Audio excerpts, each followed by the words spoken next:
Welcome back to the deep dive. Today we're opening up a really fundamental physics toolkit, the kind engineers use constantly. Yeah, we're getting into geometrical optics. Exactly, and it's all about this, well, practical but powerful way of thinking about light ray tracing. It's the physics behind, your phone camera, big telescopes, everything. That's right. And this deep dive, we're aiming to follow Feynman's path here, starting simple, building up. Our mission is really foundational. Foundational how? We need to really distill the physics, how light behaves going from, say, just one surface then to a full lens system. And crucially, figure out where this whole geometrical approach starts to, well, break down. When you need something more. Precisely, when you have to jump to wave theory. But first, we'll get those core equations optical engineers need and really understand why they work. Okay, so where do we start? Not with lenses, right? You said foundational. No, we start with the bedrock principle, the physical law that honestly governs everything else in this field. Fermat's principle of least time. Simple idea, profound consequences. Least time. So light is what, lazy? Well, efficient, maybe. Between any 2 points, light always picks the path that takes the minimum travel time. That single constraint dictates reflection, refraction, focusing. It all stems from that. And our source material gives a little formula for visualizing that, right? The delay difference. It shows how the extra time delay, let's call it delta, for a ray that's a bit off the central axis. Well, it depends on how far off it is. Like the height off the axis? Exactly. The delay delta is approximately h squared divided by twice the distance along the surface. So delta approx h22 level. Okay, so the delay grows faster the further off axis you go. Right. And that insight is key. If you could design a lens shape, maybe a curve, that makes the total travel time the same for all paths from an object point to an image point, then all the light arrives at the same instant. Bingo. You get a perfect focus. Right. So geometrical optics, at its heart, it's really about engineering shapes and materials to equalize those travel times. All right, principle established. Let's build something. Simplest case. A single curved surface. Imagine light going from, say, air into glass. Okay, air has a refractive index of basically 1. Glass is higher, let's call it n. Now, to make this manageable, we have to use a crucial simplification. The fine print. You could call it that. It's the paraxial approximation. It's like an engineering cheat code. What does it mean? We assume we're only looking at rays traveling very close to the central axis. Rays where that height saw it we talked about is really, really small. Why do that? Because it lets us treat the complex curves almost like straight lines. We use as the first simplest terms in the math. It makes the whole system solvable, much easier to handle, but it's a limitation we need to remember. Got it. So, with that approximation, what happens at that single air-to-glass boundary if we make the travel times equal for these paraxial rays? You derive the absolute core equation for imaging with a single surface. It connects everything. Lay it on us. Okay, it looks a bit dense, but conceptually, it ties together the material, the shape, and the distances.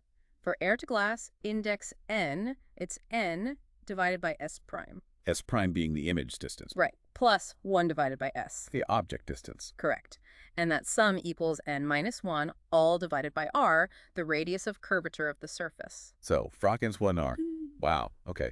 What's the practical takeaway there? It shows you the focusing power of that single surface depends on 2 things. How much it curves, that's the r, and the change in refractive index, the n. It's the interplay between geometry and material. And this lets us define focal lengths for just one surface. Exactly, 2 key ones. If light comes in parallel, like from infinitely far away. So object distance s is infinity. Right. Then 1 is 0.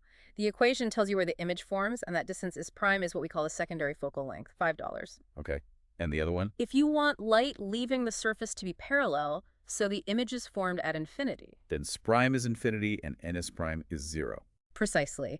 The equation then tells you where the object s must have been. That's the primary focal length, $5. And what's neat is the relationship. $5 is always n times 5er. The secondary focal length is longer by a factor of the refractive index. Interesting. Okay, before we combine surfaces, the dreaded sign conventions. Why are these so necessary? They always feel a bit arbitrary. They feel arbitrary, but they're absolutely non-negotiable if you want one equation to work for all situations, convex, concave, Real image, virtual image.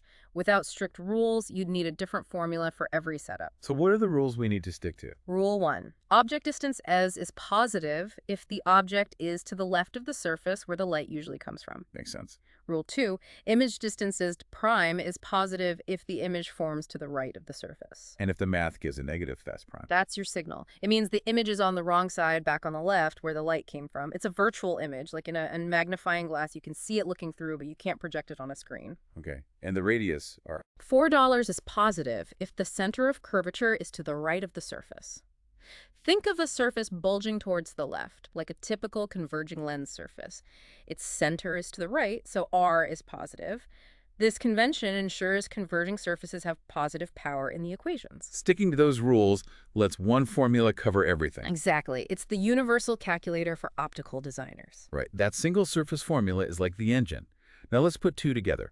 How do we build the thin lenses we see everywhere? We just apply that engine, that single surface formula, twice in a row. A lens is just two surfaces, right? Right. So you calculate the image formed by the first surface. Let's say it forms at side dollars. That image then acts as the object for the second surface. The output of the first becomes the input for the second. Precisely. So Yeah. 222 is related to $5. You plug that into the formula again for the second surface. Now, it gets a bit messy algebraically, but if you make a key simplification, Well, I guess the lens has to be thin. you got it. Assume the lens is thin and it's sitting in air on both sides. Then all that complexity boils down beautifully. You get the famous thin lens equation. Which is much cleaner. Oh, incredibly elegant. It just becomes 1 over S plus 1 over S prime equals 1 over S. Frac 1, strat Yeah, 1. so- Simple. All the details of the glass and the curves are now packed into that one number, F. Exactly. The focal length F. And where does F come from? It comes from that two-surface calculation we just talked about. That gives us the lens maker's equation. Which tells you how to make a lens with a desired F. Correct. It shows how the power of the lens, which is $1, depends on the glass index N and the two radii of curvature, $1 and $2. The formula is $1 and 1 times the quantity. Red on one, or red, okay, that's- that directly links the physical construction to the focal length. It does, and it confirms that useful rule of thumb. If you place an object at a distance of $2 from a thin lens. The image forms at $2 on the other side. Right, and it's inverted, same size, perfect for 1.1 copying. Very practical. Okay, so that covers objects on the axis. What if the object has some height? How big is the image? That's magnification, right? Yes. The magnification, usually written as Miley, the ratio of image height to object height. We figured that out using geometry, basically drawing rays. The easiest one is the ray that goes straight through the center of a thin lens. It doesn't bend at all. Simple triangles, then. Pretty much. Similar triangles give you the magnification ratio, but here's where it gets really quite neat. If you take that magnification ratio and substitute it back into the thin lens formula, $1 plus 1 Z 1F4, and do a bit of algebra, You get something even simpler. you get the Newtonian form. It's beautiful.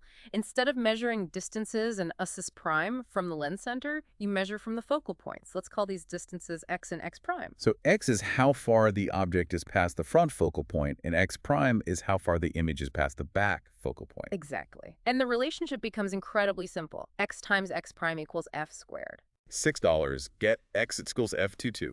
That's it. That's it. A perfect parabolic relationship derived purely from geometry under the paraxial assumption. It means the whole focusing behavior is captured by F. No F, no X, you instantly know X prime. Remarkable simplification. And just quickly, does this still work for complex systems? Like a big telescope objective or a microscope with many lenses? Can we still use these ideas? Fundamentally, yes. Any complex system of lenses, no matter how many elements, can be mathematically reduced. You find its overall principal planes and calculate a single effective focal length. Then, for ray tracing purposes, that whole complicated instrument behaves just like a single thin lens with that effective F. Okay, so we've built this really elegant mathematical picture using that key assumption, the paraxial approximation, rays near the center. But reality isn't always paraxial. What happens when that assumption breaks down? When the lens is wide? Right. That's where we hit the aberrations. These are the ways real lenses deviate from that simple ideal model. The first big one is spherical aberration. Is that where rays hitting the edge of the lens don't focus at the same spot as rays through the middle? Precisely. Remember that delay formula, delta approx H22 Zeppel? It's an approximation that works well for small h. When age gets large for rays, far from the axis, hitting a wide-open lens that approximation isn't good enough, the actual focus point for those edge rays shifts inwards, closer to the lens. So instead of a sharp point focus, you get a smear. Exactly, a blurred spot. It tells you that the perfect shape for focusing all rays isn't actually a sphere, it's a parabola. But making perfect parabolas is hard and expensive. So engineers use combinations of spherical lenses to try and cancel out the error. That's the usual approach, yes. Carefully designed combinations can minimize spherical aberration. Okay, what's the other main problem with our simple model? The second major one isn't about the shape, it's about the material itself. It's chromatic aberration. Chromatic, meaning color. Yes. The problem is that the refractive index N of glass isn't actually constant. It changes slightly depending on the wavelength, the color of the light passing through it. Ah, so blue light bends differently than red light. Typically, yes. Blue light bends a bit more than red light in most common glasses. Now remember the lensmaker's equation. $1 f equals n1 times. The focal length f depends directly on n. So if N is different for red and blue. Then the focal length f is different for red and blue. Right. The lens focuses red light and blue light at slightly different distances. Meaning if you focus the red perfectly, the blue is a bit blurry and vice versa. You got it. That's why cheap telescopes or binoculars sometimes show color fringes, maybe reddish edges on bright objects, bluish edges on dark ones. That's chromatic aberration made visible. And the fix for that? You have to use multiple lenses made of different types of glass with different color dispersion properties. These are called achromatic doublets, designed to bring, say, the red and blue focal points together. Okay, so we can fight spherical aberration with shape, fight chromatic aberration with material combinations. But eventually, even with a perfect lens, we hit a wall, right? We can't just magnify forever and see infinitely small details. Correct. There's an absolute fundamental limit. And this is where the whole idea of ray tracing, geometrical optics, finally has to give way completely to the wave nature of light. This is about resolving power, being able to tell two close together things apart. Exactly. The limit comes from diffraction. Because light acts like a wave, it spreads out slightly when it passes through an aperture, like the lens opening. So even light from a perfect point source doesn't focus back to a perfect point, but to a tiny diffraction pattern. Right. And if you have 2-point sources very close together, their diffraction patterns overlap. If they overlap too much, you just can't distinguish them anymore. Is there a rule for when you can distinguish them? A wave-based rule? There is. It connects time and size again, interestingly. To resolve 2 points, the difference in the time it takes light to travel from those 2 points to opposite edges of the lens. That time difference, $2 t21, must be greater than the period of the light wave itself. The period being 1 over the frequency, $1.1. Yes. If the time difference is less than 1 oscillation period, the waves arrive too much in sync and the sources blur together. You can't resolve them. And that condition, T111, leads directly to the practical limit on resolution. It does. It translates into a limit on the smallest angle you can resolve.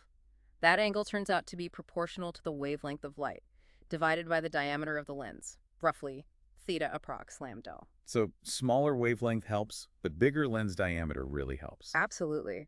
That's why astronomers build enormous telescopes. A bigger diameter d means a smaller minimum resolvable angle theta, letting them see finer details in distant galaxies. You can make the perfect lens according to geometrical optics, but diffraction sets the ultimate limit. So let's recap this deep dive.